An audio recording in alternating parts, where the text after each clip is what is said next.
I understand what you're saying. He rebuilt an awful Indiana team in a quick second. Part of the reason why I'm like a little wary here is that I don't, when it's that quick, it feels a little off. Like I need proof that it's real, that if it can turn around that quickly. With Sherrone Moore, no, what he took over was not as bad as Indiana. But not enough people are like really giving credit to and recognizing how messy of a situation he took over. He took over a team that is in the midst of an NCAA investigation that has his name written all over it. That is a huge distraction. They didn't recruit or go in the portal at all because nobody thought at any length what was going to happen after they won the national championship game. There was no plan. It was just, oh shit, we got to do something. Jim's leaving because he's got to get out of here before the NCAA comes, stomping down on him.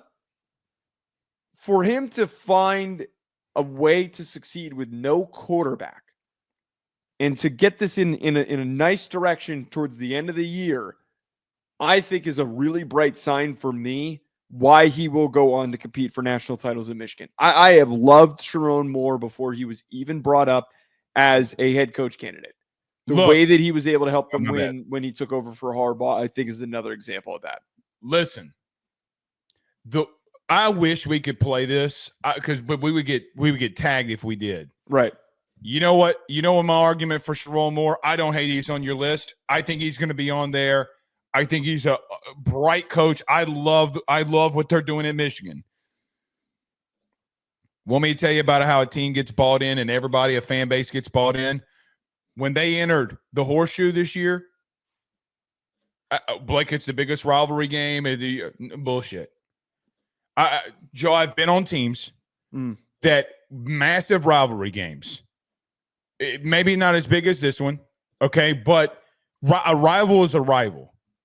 And the way that they came and stood behind him and the way that they ended, to your point, I mean, it was I got to be real.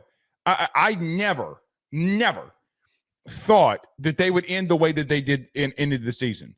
They're 2 points away from beating, or they were close to beating Indiana. They beat Ohio State and they beat down Alabama. I mean, that in and of itself should show that they're in the right trajectory. Here's where I'll get with this, though. The reason I'm skeptical, if there is some skepticism, I want to see how he builds it on his own, right? Like, I mean, you do have some remnants. I mean, you've got a lot of defenders you got to replace, a lot. And I just want to see how he builds it on himself. I mean, he's only going into year 2 here. It's why I left him off. Okay, I left him off because I'm like, yeah, I mean, you finish the season great, but how do you start building it on your own? Again, I think he's going to build it great. But then you get behind and you look at Larry Ellison, by the way, who they're just supporting him. I mean, look, man, they're probably going to build this in a right light, and they're probably going to build this in a right trajectory, and it's going to be, good for Michigan. I couldn't. Here's the truth. I had a debate between Kirk Ferentz and Sherrone Moore, and I just couldn't leave Kirk Ferentz off. That's the truth. If you ask me today, Kirk Ferentz or Sherrone Moore, I'm taking Sherrone Moore. So Curt Cignetti wasn't even in that conversation? No, it wasn't even in the debate for me, because if I wanted to put Sherrone Moore in there, I would have put Curt Cignetti at 5. I mean, the debate for me was Kirk Ferentz, and then I'm like, well, the problem with that is, I mean, it's pretty simple.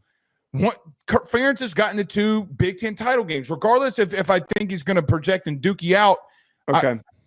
Anyway, I don't disagree about Ferentz. Like, I think Ferentz has to be on here, like we're talking about.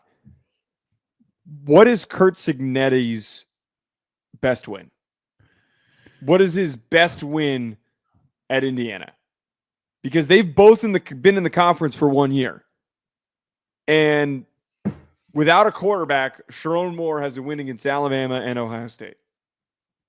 And they actually had a harder schedule than people realize, because they had to face off with Texas, and they had to face off with Oregon, and they had to play Indiana. Is his best win Indiana? Is that, or is Cignetti's best win against Michigan? Is that it? I mean, here's the problem with what you're asking.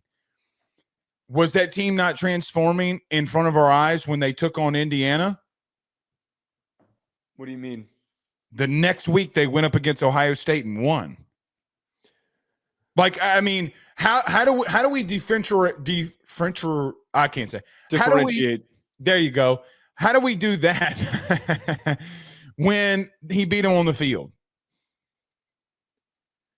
Because I think that both teams were different this year. Like we have to. So then we're just projecting it, which is fine. A little bit, yeah. I think that the projection comes into play here. I think Sherrone Moore very quickly. There's not enough separation in accomplishments for me to feel like that Sherrone Moore doesn't go on to be much better than Cignetti. I think Cignetti is eventually going to get passed by Sherrone Moore as he is starting to be able to build this thing and to be able to recruit at a very high level. All right, hold on. I want to look up one final thing before we get all right. Well, they lost to Washington. They lost to Illinois. Mm-hmm. They lost to Oregon. They lost to Indiana. They lost to Texas. They lost to Texas. They beat USC by 3. They beat Minnesota by 3. I mean, I guess you could make the argument. I mean, I guess it's just got to come down to the head-to-head for me. Again, I don't hate it. I don't hate that you would put him above Curt Cignetti. Again, I don't disagree necessarily that he's going to have more success. It's just, I mean, man, look, I mean, they went toe-to-toe on the field and he won. It's fair. I mean, and here's another thing. As much as I did not think that Indiana deserved to get in over some of those other teams, it doesn't stop that he took a 2-10 team to the play.